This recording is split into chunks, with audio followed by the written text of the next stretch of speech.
7 জন দিয়ে একটি সরকার তোমরা করো ফর 3 মান্থস, 3 মাসের জন্য, 3 মাসের মধ্যে ইলেকশন দিয়ে দাও। এইটা হলো তারেক সাহেবের পরামর্শ ওদেরকে। তারেক সাহেবের পরামর্শ তো আর চলে নাই, ওরা পরে ডক্টর ইউনূস সাহেবকে নিয়ে এসেছে। আমরা এই সংবিধান আমরা সংরক্ষণ করব, আমরা প্রোটেক্ট করব, আমরা এই সংবিধান অনুযায়ী কাজ করব। ওরা কার উপদেষ্টা? ওরা কার উপদেষ্টা? তারা রাষ্ট্রপতির উপদেষ্টা। যেহেতু এই সিচুয়েশন ছিল, এখানে একটি বিপ্লবী সরকার হলে আজকে এইসব ঝামেলা হতো না। আর এই আলটিমেটামটা কিসের? সরকারকে কিসের আলটিমেটাম দিচ্ছেন আপনি? আপনার তো লোকজন সরকারে আছে। এই যে এনসিপি, এই যে কি নাম, হাসনাত টাসনাতের যে দলটা, এই দল তো ইউনূস সাহেবেরই দল। যে এই সরকার কোন সরকারি, this is not a government. এইটা একটা এনজিওদেরকে এনে বসিয়েছে, তারা এনজিওদের মতন কাজ করবে। They have no idea state, রাষ্ট্র কিভাবে চলে, কিভাবে পরিচালনা করতে হয়, কিভাবে ব্যুরোক্রেসিকে হ্যান্ডেল করতে হয়। They have just no idea. It's as simple as that. এখন যে কথাটা হলো সেটা হলো যে এই আলটিমেটামের politics I don't like. I think most of us don't like. Ultimatum কেন দেবেন? আপনাকে যদি রাজনীতি করতে হয়, রাজনীতিতে তো কোনো আলটিমেটাম বলে কোনো জিনিস নাই। Why do you give ultimatum? আপনি লজিক্যালি কথা বলবেন। আরে হামিদ সাহেব চলে গেছে, প্রেসিডেন্ট হামিদ, তাহলে এখন আপনি শাহবাগ দখল করবেন, শাহবাগ দখল করে জনগণকে কষ্ট দিচ্ছেন, এমনি আমাদের অর্থনীতি নাই, তার মধ্যে আলটিমেটাম দিচ্ছেন।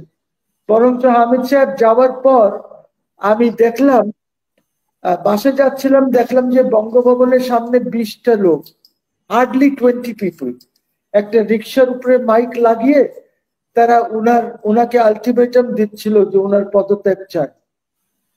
আমাদেরকে তো বুঝতে হবে যে এই সরকার শপথ নিয়েছে এই সংবিধানের উপরে, যেটা তাদের কোনো প্রয়োজন ছিল না। এইখানে একটি বিপ্লবী সরকার হওয়া উচিত ছিল, তাহলে জিনিসগুলি অন্যভাবে হতো। তারপরে আমাদের আসিফ মাহমুদ উপদেষ্টা, সে তার বই, আমি জানি না others have read it, ওর বই জুলাই যে বইটি আছে তার 2টা পেজেস আর ভেরি ইম্পর্টেন্ট রাষ্ট্রের, আমাদের দেশের জন্য। একটা হলো পাতা নাম্বার 114 আর একটা হলো পাতা নাম্বার 116। সেখানে কিন্তু দোষ সবাই করেছে। এখন আমি আসিফ কি বলছে, আসিফ বলছে যে 5 তারিখে আমরা কথা বলেছি তারেক রহমানের সাথে, এটা তার বইয়ের কথা বলছে। সেখানে তারেক রহমানকে ওরা পরামর্শ দিয়েছিল যে একটি জাতীয় সরকার করতে চাই। কি কম্পোজিশন হবে? কম্পোজিশন ছিল 50% পলিটিক্যাল পার্টিজদের নমিনিস থাকবে ক্যাবিনেটে, এবং 50%-এর মধ্যে সিভিল সোসাইটি থাকবে এবং স্টুডেন্টসরা। তারেক রহমান বললেন যে না, এইসব কিছু হবে না, তোমরা একটি সরকার করো, উপদেশ, আর 7 জন দিয়ে একটি সরকার তোমরা করো ফর 3 মান্থস, 3 মাসের জন্য, 3 মাসের মধ্যে ইলেকশন দিয়ে দাও। এইটা হলো তারেক সাহেবের পরামর্শ ওদেরকে। তারেক সাহেবের পরামর্শ তো আর চলে নাই, ওরা পরে ডক্টর ইউনূস সাহেবকে নিয়ে এসেছে। এইখানে তারপরে আরো দেখেন শুরুর থেকে গোলমাল আছে। ইউ হ্যাভ টু আন্ডারস্ট্যান্ড যে রাষ্ট্রপতি, সেটা চুপ্পু হোক, আমি হই, আর যে কেউ হোক না কেন, কোয়েশ্চেন ইজ হি ইজ রাষ্ট্রপতি। রাষ্ট্রপতি is a symbol of sovereignty of this country. উনি হলেন supreme commander of the arm forces. সব কাজ ওনার নামে হয়। তো এইখানে ওনারা যে এই উপদেষ্টা কাউন্সিল যেটা করলেন, এই কাউন্সিলটা করেই তো ভেজালটা লাগলো। বিকজ শপথ নিয়েছে সংবিধানের উপরে, আমরা এই সংবিধান আমরা সংরক্ষণ করব, আমরা প্রোটেক্ট করব, আমরা এই সংবিধান অনুযায়ী কাজ করব। ওরা কার উপদেষ্টা? ওরা কার উপদেষ্টা? তারা রাষ্ট্রপতির উপদেষ্টা, নাম্বার ওয়ান।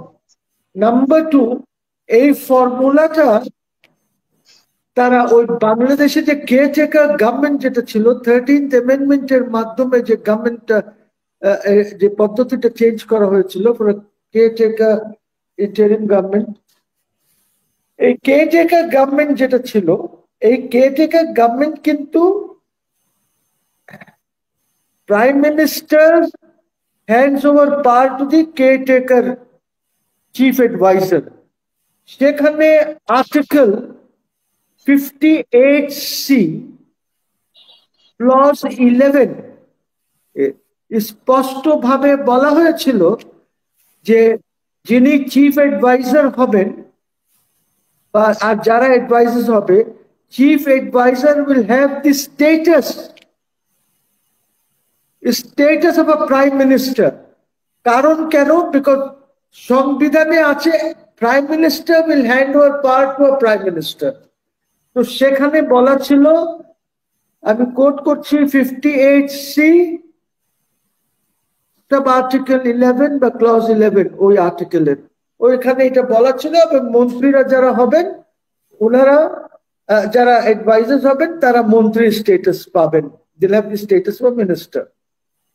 এখন যেটা হচ্ছে, এখন কিন্তু this gentleman Yunus does not have the status of a prime minister, and the prime minister has not handed over power to him. এই কারণেই তো, যেহেতু এই সিচুয়েশন ছিল, এখানে একটি বিপ্লবী সরকার হলে আজকে এইসব ঝামেলা হতো না। আর এই আলটিমেটামটা কিসের? সরকারকে কিসের আলটিমেটাম দিচ্ছেন আপনি?